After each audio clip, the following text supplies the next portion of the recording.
Hello नमस्कार। कैसे हैं आप सब लोग? आशा करते हैं सब अच्छे होंगे, मस्त होंगे, स्वस्थ होंगे। आज हमारी ये मेष जिसके स्वामी होते हैं मंगल, मेष राशि के बारे में आज बताएंगे। और आज जो हमारा टॉपिक है, 1 मई से गुरु अपनी वृषभ राशि में विराजमान हो रहे हैं और यहाँ पर 14 मई 2025 तक रहेंगे। यानी 1 साल जो गुरु का हमें साथ मिलेगा। गुरु का साथ मिलने का मतलब ये हो गया, कहीं ना कहीं हम तरक्की का एक नया आयाम, नए पैगाम लिखेंगे। ठीक है, चलिए तो उसके बारे में बता देते हैं। गुरु के बारे में, गुरु क्या है? गुरु से आप धन को भी देखते हैं, गुरु से आप वाणी को भी देखते हैं, गुरु से आप शिक्षा को भी देखते हैं, गुरु से संतान को भी देखते हैं, मैरिज लाइफ को भी देखते हैं, व्यापार को भी देखते हैं। देखा जाए तो बहुत सारी चीज़ें जो हम गुरु से देखते हैं। तो गुरु का हमें कैसे पूर्ण रूप से फ़ायदा लेना है, गुरु का कौन सा मंत्र है जो हमें करना है जिससे हमारे मनोरथों की पूर्ति होगी, उसी के बारे में थोड़ा सा बता रहे हैं। ठीक है, चलिए। गुरु आपके कहाँ पर विराजमान है? गुरु आपके वृषभ राशि में विराजमान है और आपकी जो वृषभ राशि है वो आपके द्वितीय भाव में विराजमान है। ठीक है, जहाँ पर गुरु जी आए हैं। गुरु बृहस्पति का यहाँ आगमन हुआ है। 1 तारीख से आगमन हो जाएगा, 1 तारीख को यानी कल आ जाएंगे वो। तो ये भाव किसका होता है? ये धन का होता है और कुटुंब का होता है। यानी इसका मतलब यहाँ पर इनका आना कि धन की तो आपको कहीं ना कहीं कमी नहीं रहेगी। धन की वर्षा आप पे पूर्ण रूप से कहीं ना कहीं होती रहेगी। जब गुरु स्वयं ही अपने उसमें आके बैठ गए हैं तो आप अंदाज़ा लगा सकते हैं जिस भाव में वो आए हैं। तो धन की कमी तो मेष राशि को मैं नहीं मानता कि होनी चाहिए। मेष राशि के जातकों को इस साल जो भी धन की कमियां हमें रही हैं पिछले सालों में, तो हो सकता है वो कहीं ना कहीं हमारी पूर्ति हो जाए। जो भी हमारा धन रुका हुआ था उनकी भी हमें उम्मीद है कि कहीं ना कहीं वो हमारा जैसे ही एक तारीख से कल विराजमान होंगे 1 मई से, तो 10 मई से हमें सूचनाएं प्राप्त होनी शुरू हो जानी चाहिए कि हमारा धन हमें कहीं ना कहीं वापसी मिलता नज़र आएगा। ठीक है, चलिए अब इनकी दृष्टि देख लेते हैं कि इनकी दृष्टि कौन सी कहाँ पर पड़ रही है। तो इनकी जो पहली 5वीं दृष्टि है वो कहाँ पर पड़ रही है? वो आपके रोग पर पड़ रही है, ऋण पर पड़ रही है और शत्रु पर पड़ रही है। ठीक है, यहाँ पर इनकी दृष्टि पड़ने का मतलब जरूर कुछ ना कुछ होगा जो यहाँ पर इनकी दृष्टि पड़ रही है। क्योंकि गुरु जो आए हैं, गुरु आपको देने को आए हैं। गुरु से आप क्या ले सकते हैं वो सिर्फ हमें समझना है, और कैसे ले सकते हैं ये समझना है। यहाँ पर जिस भाव पर पड़ रही है, यहाँ पर आपकी कन्या राशि विराजमान है जिसके स्वामी होते हैं बुध। और बुध और गुरु को भी अगर हम देखते हैं तो ये भी अपने हिसाब से दोनों का मैत्री आती है। तो मैत्री आती है तो कहीं ना कहीं हमें रोग से, ऋण से और शत्रुओं से निजात दिलाने का काम करेंगे गुरु भगवान। कहीं ना कहीं गुरु बृहस्पति हमें इन सब चीज़ों से बाहर निकालेंगे। इनका यहाँ पर आना, और वो भी पूर्ण रूप से 1 साल के लिए आना, तो ये कहीं ना कहीं हमारे लिए कहीं ना कहीं फ़ायदा रहेगा। ठीक है ना, इसका हमें पूर्ण रूप से कहीं ना कहीं फ़ायदा मिलेगा जो हमें लगता है। ठीक है, चलिए दूसरी चीज़ देख लेते हैं। गुरु से हम और क्या क्या देखते हैं। चलिए, गुरु से आपकी जो अगली दृष्टि पड़ रही है, गुरु की अगली दृष्टि पड़ रही है आपके अष्टम भाव पर।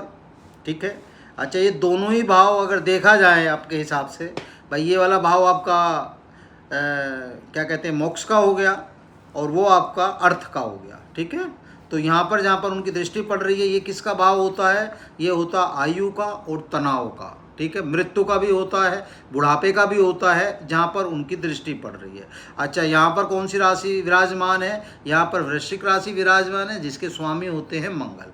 और आपकी राशि के स्वामी कौन होते हैं? मंगल। दोनों क्या हो गए? आपके देवगुरु हो गए। तो कहीं ना कहीं क्या होगा, जिसके साथ सेनापति है, जिसके साथ सेनापति चल रहा है, उसके साथ कहीं ना कहीं वो युद्ध में विजयी प्राप्त करेगा। तो हो सकता है जहाँ गुरु जो आए हैं आपको आपके तनाव से मुक्त कराने को आए हैं। कहीं ना कहीं आपको तनाव से मुक्त कराएंगे। आपके जो भी बाधाएं हैं उन्हें काटने का कार्य करेंगे। क्योंकि यहाँ पर होता क्या है, हमारे जो काम होते हैं, कुछ जो काम होते हैं वो जो 99 पर आके अटक जाते हैं, वो भाव यही है हमारा, ऐसे मान लें आप। तो यहाँ क्या होगा, यहाँ कहीं ना कहीं हमें उन सब चीज़ों का फ़ायदा पहुँचेगा। गुरु हमें कहीं ना कहीं इन सब चीज़ से छुटकारा दिलाएंगे जहाँ पर इनकी दृष्टि पड़ रही है। ठीक है, चलिए अगली दृष्टि देख लेते हैं। अगली दृष्टि पड़ रही है उनकी आपके रोजगार पर और कर्म क्षेत्र पर। रोजगार पर और कर्म क्षेत्र पर दृष्टि पड़ने का मतलब हो गया, हमने आपको पहले ही बताया, गुरु आपको काम भी देंगे, कहीं ना कहीं कर्म भी आपसे कराएंगे। तो उनकी दृष्टि पड़ने का मतलब आप समझ सकते हैं कि रोजगार की आपको कहीं ना कहीं कमी नहीं रहनी चाहिए। कहीं ना कहीं वो आपका व्यवसाय भी लगवाएंगे, रोजगार भी देंगे, काम देने का कार्य आपको कहीं ना कहीं कराएंगे। तो ठीक है, इस दृष्टि से यहाँ पर इनका पढ़ने का मतलब हमारे लिए बहुत अच्छा है। और यहाँ थोड़ा सा ये भी है कि यहाँ पर जो राशि बैठी है, यहाँ पर राशि आपकी मकर राशि बैठी है। मकर राशि का मतलब हो गया आपका शनि भगवान, यहाँ पर शनि विराजमान हो गए। तो शनि शनि और दोनों का क्या, शनि क्या है, शनि कर्म के देवता है, न्याय के देवता है। तो यहाँ आपको मेहनत करनी पड़ेगी, मेहनत करेंगे, कर्म करेंगे तो कहीं ना कहीं आपको फलों की प्राप्ति होगी, शुभ परिणाम आपको 100% मिलेंगे। लेकिन गुरु से क्या होगा, गुरु और इनका दोनों का मिलना आपके लिए कहीं ना कहीं शुभदायक रहना चाहिए। ठीक है, चलिए अब देख लेते हैं जो गुरु का स्वयं की अपनी राशि जहाँ पर विराजमान है, जहाँ आपकी धनु राशि विराजमान है, जिसके स्वामी स्वयं गुरु होते हैं, वो आपका नवम भाव है। यानी वो किसका भाव होता है, आपके भाग्य का होता है और धर्म का होता है। उनका यहाँ पर रहना बड़ा शुभ है अपने आप में। अगर वो यहाँ पर विराजमान है तो कहीं ना कहीं आपको भाग्य को चमकाने का काम करेंगे, धर्म के नाम पे, धर्म के काम पे, आस्था के काम पे कहीं ना कहीं आपको बढ़ाने का काम करेंगे। ठीक है, तो ये भी आपको कहीं ना कहीं फ़ायदा होगा, इसका पूर्ण रूप से आपको फ़ायदा मिलेगा।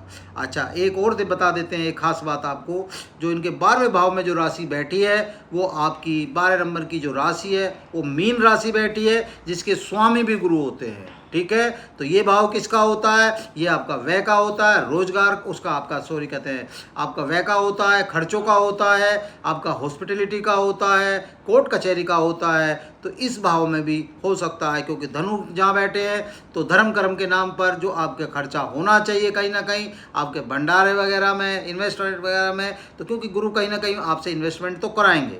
इस वर्ष आप ये मान के चले कि इन्वेस्टमेंट आपकी होनी है। दूसरी चीज़, एक खास बात और हम बता दें, गुरु कहीं ना कहीं संतान देने का कार्य करते हैं। तो जितने भी जो लोग हैं जो संतान की कहीं ना कहीं आशा और कामना करे बैठे हैं, जो संतान से कहीं ना कहीं वंचित है, इस वर्ष उनकी ये कामना कहीं ना कहीं पूरी होती नजर आ रही है।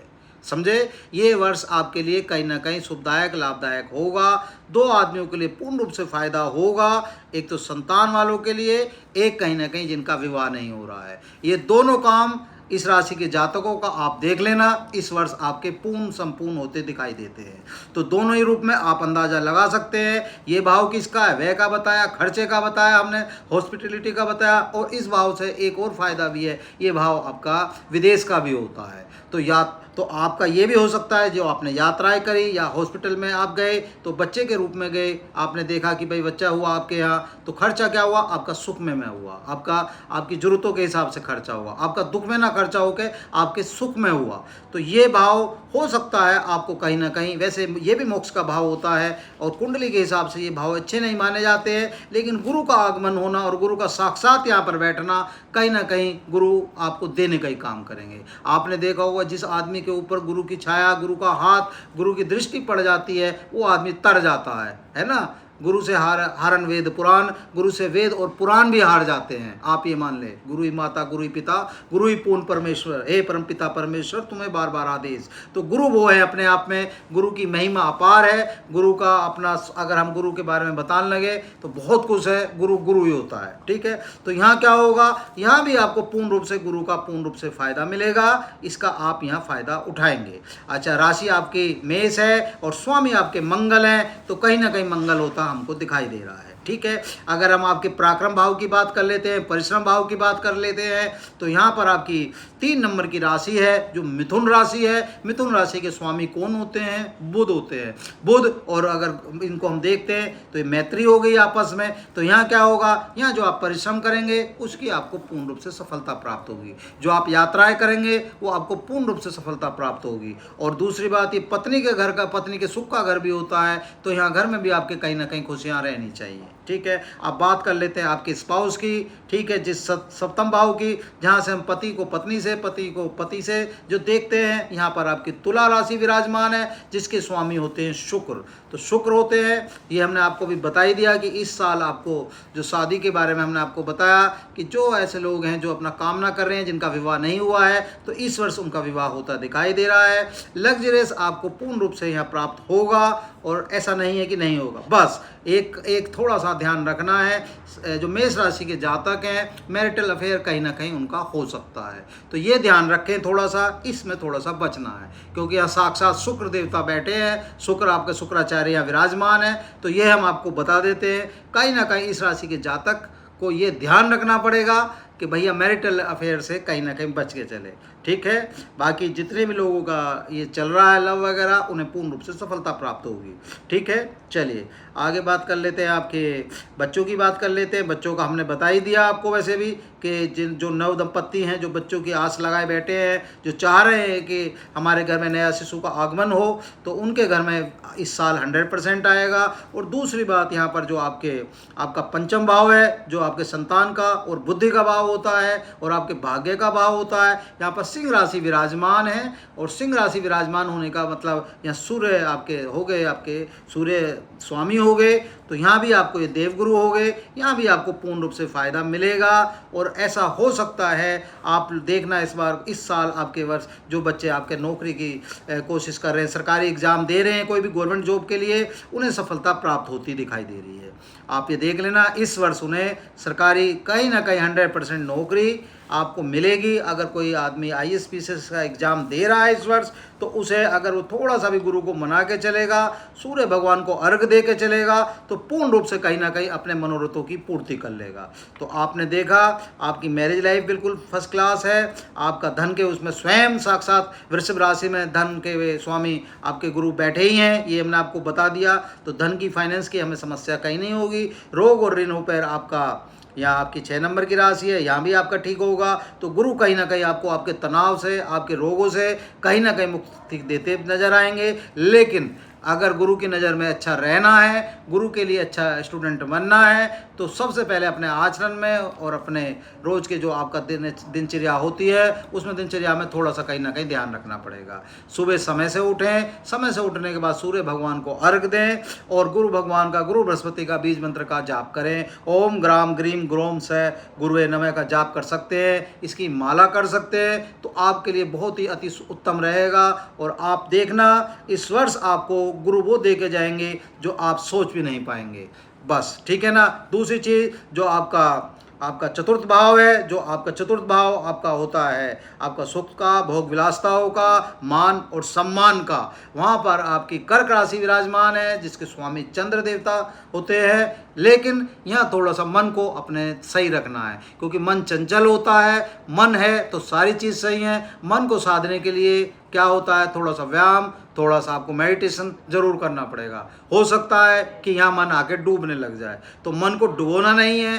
बाकी आपके लिए सब चीज़ सही है, चंद्र देवता है, देवग्रह है, कोई दिक्कत नहीं है। लेकिन क्या है, हमने बताया सिर्फ मन चंचल होता है। मन चंचलता में क्या होता है, बहुत सी बार डूबने लग जाता है। मन की स्थिति आपके हिसाब से काम करती है। मन अगर आपका सारा चीज़ सही है, तो मन आपको पूर्ण रूप से वो प्राप्त करा देता है जो आप सोच नहीं पाते हैं। तो मन को थोड़ा सा मजबूत रखना है, पॉजिटिविटी हमेशा अपने अंदर रखनी है। पता चला नेगेटिविटी आ गई, तो नेगेटिविटी से दूर रहना है, सिर्फ पॉजिटिव रहना है। बाकी सब कुछ अच्छा है। अपने आराम से, अपने उससे मन से अपना पूरे इस साल आनंद लें गुरु भगवान का।